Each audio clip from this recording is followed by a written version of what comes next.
السلام علیکم ناظرین، کیا آپ جانتے ہیں پاکستان قدرتی وسائل سے مالا مال ملک ہے۔ آج ہم بات کریں گے سونے کی کان کنی کے بارے میں، جو پاکستان کے مستقبل میں ایک اہم کردار ادا کر سکتی ہے۔ پاکستان میں کوئلہ، تانبا، سونا، خام لوہا، ماربل اور پیٹرولیم جیسی متعدد معدنی وسائل موجود ہیں۔ پاکستان کے بڑے معدنیات سے مالا مال خطوں میں بلوچستان، سندھ، KPK اور پنجاب شامل ہیں۔ سرمایہ کاری کی کمی، آؤٹ ڈیٹڈ ایکسٹریکشن ٹیکنیکس اور مالی مجبوریوں کی وجہ سے پاکستان کی معدنی دولت پوری طرح سے استعمال نہیں ہو سکی ہے۔ پاکستان میں سونے کے کئی بڑے ذخائر موجود ہیں۔ سب سے مشہور ریکوڈک منصوبہ ہے، جو بلوچستان میں واقع ہے۔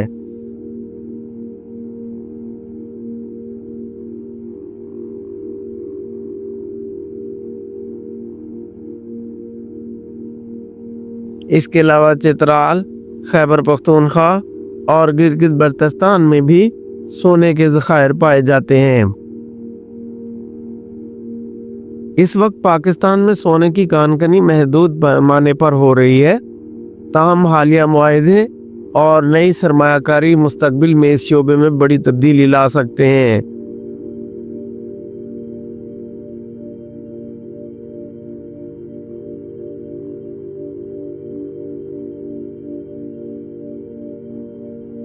لیکن سوال یہ پیدا ہوتا ہے کہ کیا پاکستان سونے کی کان کنی کو مؤثر طریقے سے چلا سکتا ہے؟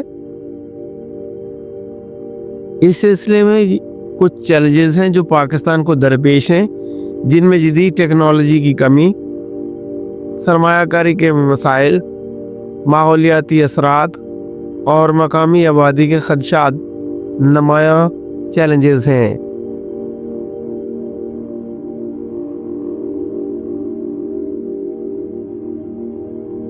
لیکن اچھی خبر یہ ہے کہ پاکستان میں اس صنعت کو فروغ دینے کے لیے حکومت اور نجی کمپنیاں اقدامات کر رہی ہیں۔ نئی پالیسیاں اور بین الاقوامی معاہدے اس میدان میں بہتری لا سکتے ہیں۔ Pakistan has 25%, so that's 50-50. And I've always said a true partnership is 50-50.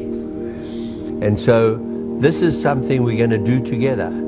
And we are also attracting funding because the state-owned enterprises that represent the federal government are funding that component and Barrick's funding the other. Yeah. But we're not funding it all. We are bringing in investors, debt investors. تو کیا پاکستان سونے کی کان کنی میں ایک نئی تاریخ رقم کر سکتا ہے؟